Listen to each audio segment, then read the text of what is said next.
O Libertador, capítulo 50. Evitando armadilhas. Durante toda a festa, Jesus foi seguido de perto por espiões. Todos os dias ocorriam novas tentativas de silenciá-lo. Os sacerdotes e líderes religiosos estavam planejando detê-lo, usando métodos violentos. No primeiro dia da festa, exigiram que ele dissesse com que autoridade ensinava. O meu ensino não é de mim mesmo, vem daquele que me enviou. Se alguém decidir fazer a vontade de Deus, descobrirá se o meu ensino vem de Deus ou se falo por mim mesmo. João 7, versos 16 e 17. Compreender e apreciar a verdade depende menos da mente do que do coração, disse ele. A verdade exige a submissão da vontade. Somente podemos recebê-la por meio da atuação da graça no coração. E essa recepção depende da nossa renúncia a todo pecado revelado pelo Espírito de Deus. Deve haver uma renúncia consciente de cada hábito e cada prática que se oponham a seus princípios. Aqueles que se entregam a Deus dessa forma serão capazes de distinguir entre alguém que fala da parte de Deus e de alguém que fala meramente de si mesmo. Os fariseus não procuravam conhecer a verdade, só queriam achar alguma desculpa para se afastar dela. Por isso, não entendiam os ensinamentos de Cristo. Aquele que fala por si mesmo busca sua própria glória, mas aquele que busca a glória de quem o enviou, este é verdadeiro. Não há nada de falso a seu respeito. Verso 18. O espírito de exaltação revela sua origem. Cristo estava buscando a glória de Deus. Essa era a prova da sua autoridade como professor da verdade. Jesus deu aos rabinos uma prova da sua divindade, mostrando que lia o coração deles. Eles vinham conspirando para matá-lo. Fazendo isso, estavam quebrando a lei que alegavam defender. Moisés não lhes deu a lei? No entanto, nenhum de vocês lhe obedece. Por que vocês procuram matar-me? Verso 19. Como um raio, essas palavras revelaram um poço de ruína, no qual eles estavam para cair. Por um momento, eles viram que estavam lutando contra o infinito poder, mas recusaram dar ouvidos às advertências. Decidiram ocultar seus planos homicidas. Desconversando, exclamaram: "Você está endemoniado! Quem está procurando matá-lo?" Verso 20. Cristo ignorou a insinuação de que um espírito mau havia possibilitado suas maravilhosas obras. Continuou demonstrando que a interpretação dos próprios judeus sobre o sábado justificava sua ação curadora em Betesda. De acordo com a lei, cada menino devia ser circuncidado no 8º dia de vida.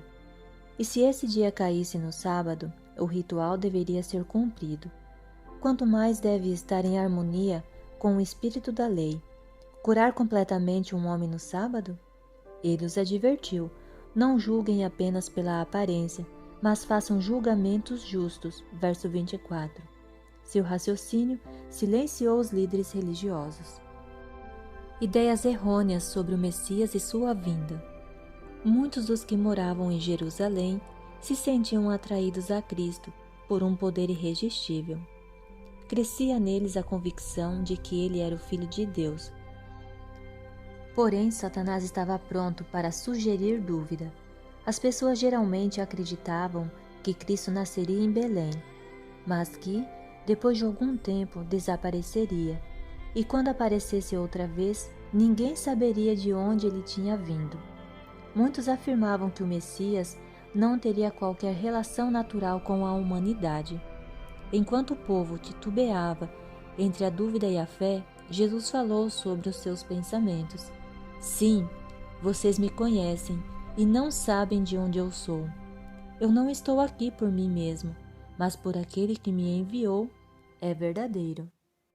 Vocês não o conhecem, verso 28. As palavras de Cristo repetiam a afirmação que ele tinha feito diante do Sinédrio vários meses antes, quando declarou ser o Filho de Deus. Entre o povo, muitos acreditaram nele e disseram: quando o Cristo vier, fará mais sinais miraculosos do que este homem fez? verso 31.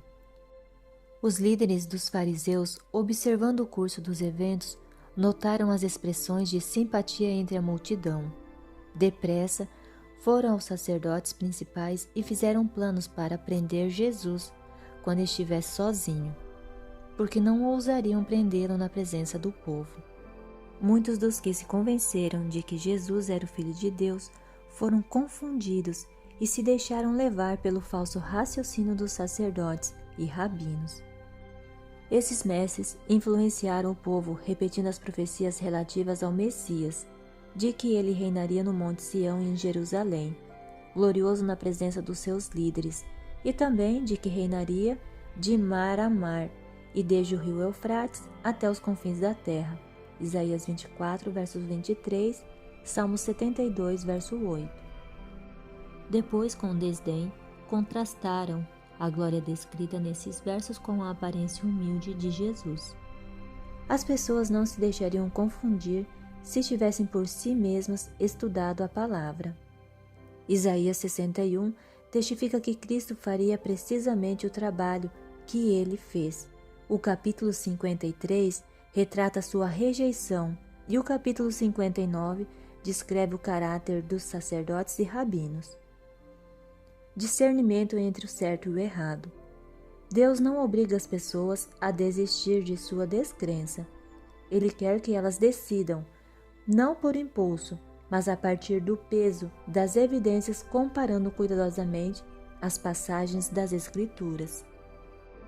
Se os judeus tivessem comparado a profecia escrita com os fatos, teriam reconhecido a linda harmonia que existe entre as profecias e o seu cumprimento na vida e ministério do humilde Galileu. Nos dias de hoje, muitos são enganados da mesma forma que os judeus.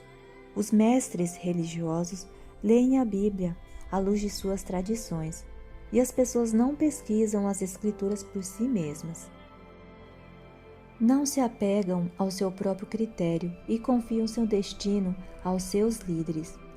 Aquele que estudar a Bíblia em oração a fim de obedecer, receberá a iluminação divina. Essa pessoa entenderá as Escrituras. Se alguém decidir fazer a vontade de Deus, descobrirá se o meu ensino vem de Deus ou se falo por mim mesmo. João 7, verso 17. No último dia da festa, os guardas do templo que foram enviados para prender Jesus voltaram sem ele. Os líderes perguntaram irados: "Por que vocês não o trouxeram?" Eles responderam: "Ninguém jamais falou da maneira como esse homem fala." Verso 45 e 46. Até um coração endurecido como o deles se comovia com as palavras do Salvador. Enquanto ele estava falando, os guardas ficaram por perto, tentando escutar algo que pudesse ser usado contra ele. No entanto, quando eles o ouviram, Cristo se revelou aos seus corações. Eles viram o que os sacerdotes e líderes religiosos não viam: a humanidade inundada com a glória da divindade. Os sacerdotes e líderes religiosos haviam sentido a mesma convicção quando estiveram pela primeira vez na presença de Cristo. O coração de cada um deles se comoveu profundamente. Não podiam evitar o pensamento: ninguém jamais falou da maneira como esse homem fala. Mas eles tinham sufocado a convicção do Espírito Santo. Agora, enraivecidos, gritaram: "Será que vocês também foram enganados? Por acaso, alguém das autoridades dos fariseus creu nele? Não, mas essa ralé que nada entende da lei é maldita." Verso 47 e 48. Os que ouvem a mensagem da verdade raramente perguntam: "Isso é verdade?" Em vez disso, perguntam: "Quem a defende?" Muita gente faz juízo dela pelo número de pessoas que a aceita. E vem a pergunta: por acaso algum dos homens letrados ou líderes religiosos acreditou? Não é argumento contra a verdade o fato de que um grande número não está pronto para aceitá-la, ou que ela não é recebida pelos grandes homens e mulheres do mundo, ou mesmo pelos líderes religiosos. Outra vez, alguns dos líderes religiosos argumentaram que Acaso Jesus fosse deixado livre, ele atrairia o povo para longe da liderança vigente. O único curso de ação seguro era silenciá-lo imediatamente. No auge de sua discussão, eles foram subitamente interrompidos. Nicodemos indagou: a nossa lei condena alguém, sem primeiro ouvi-lo para saber o que ele está fazendo. Verso 51. Houve silêncio na assembleia. Eles não podiam condenar um homem sem antes ouvi-lo. Os arrogantes líderes religiosos ficaram surpresos e nervosos ao verem que um de seus colegas tinha ficado tão impressionado com Jesus a ponto de se manifestar em sua defesa. Eles disseram: você também é da Galileia? Verifique e descobrirá que da Galileia não surge profeta. Verso 52. No entanto, por causa do protesto, os líderes religiosos foram momentaneamente derrotados e cada um foi para sua casa. Verso 53. Jesus lida com um caso de adultério. Jesus abandonou a confusão da cidade, as multidões agitadas e os rabinos traiçoeiros, e foi para os tranquilos olivais, onde podia estar a sós com Deus. De manhã, bem cedo, voltou para o templo, e o povo se ajuntou em volta dele. Não demorou para que fosse interrompido. Um grupo de fariseus e escribas se aproximou arrastando uma aterrorizada mulher. Com duras e veementes vozes, eles a acusavam de quebrar o 7º mandamento. Empurrando-a até onde Jesus estava, disseram: na lei, Moisés nos ordena apedrejar tais mulheres. E o Senhor o que diz? João 8, verso 5. Eles aproveitaram essa oportunidade para armar uma cilada para Jesus e condená-lo. Pensando que qualquer que fosse a decisão que ele tomasse, eles a usariam para acusá-lo.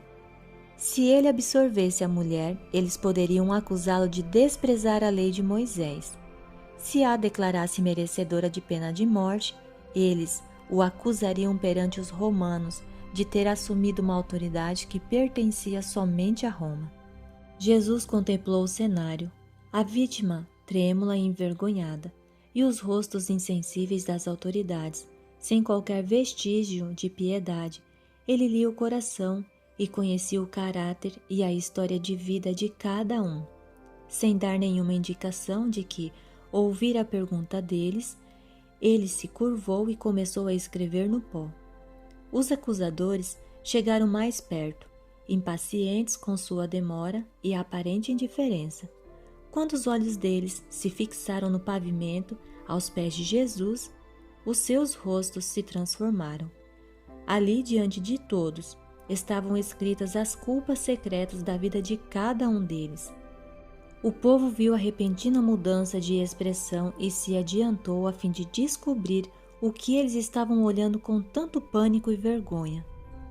Com todas as exigências para que se reivindicasse a lei, esses rabinos estavam violando o que a própria lei estabelecia.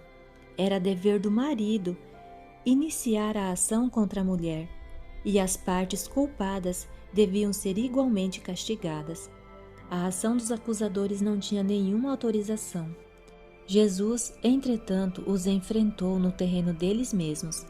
A lei especificava que as testemunhas do caso deviam ser os primeiros a atirar uma pedra. De pé e olhando fixamente para os anciãos conspiradores, Jesus disse: se algum de vocês estiver sem pecado, seja o primeiro a atirar pedra nela. Verso 7. E continuou escrevendo no chão. Com suas vestes de fingida santidade, rasgadas de cima a baixo, os acusadores foram derrotados. Ali estavam culpados e condenados na presença da infinita pureza. Cabisbaixos e com um olhar triste, foram saindo um após o outro, deixando sua vítima com o misericordioso Salvador. Jesus se ergueu, olhou para a mulher e disse: mulher, onde estão eles? Ninguém a condenou? Ela disse: ninguém, Senhor. E Jesus disse para ela: eu também não a condeno. Vá agora e abandone sua vida de pecado. Versos 10 e 11. A mulher estava diante de Jesus, encolhida de medo. as palavras que ele tinha dito: se algum de vocês estiver sem pecado, seja o primeiro a atirar pedra nela, chegaram a ela como uma sentença de morte. Em silêncio, ela esperou por sua sorte. Atônita, viu seus acusadores saindo calados e confusos. Então, aquelas palavras de esperança caíram em seus ouvidos: eu também não a condeno. Agora, vá e abandone sua vida de pecado. Seu coração se comoveu. Em soluços, expressou seu amor e gratidão.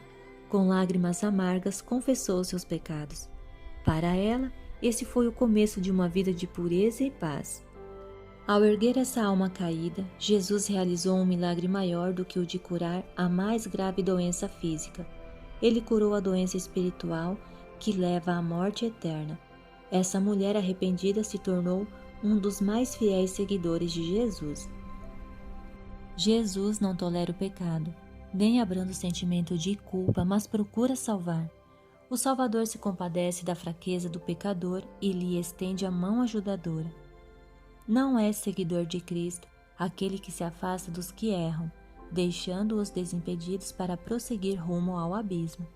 Muitas pessoas aborrecem o pecador, ao passo que amam o pecado.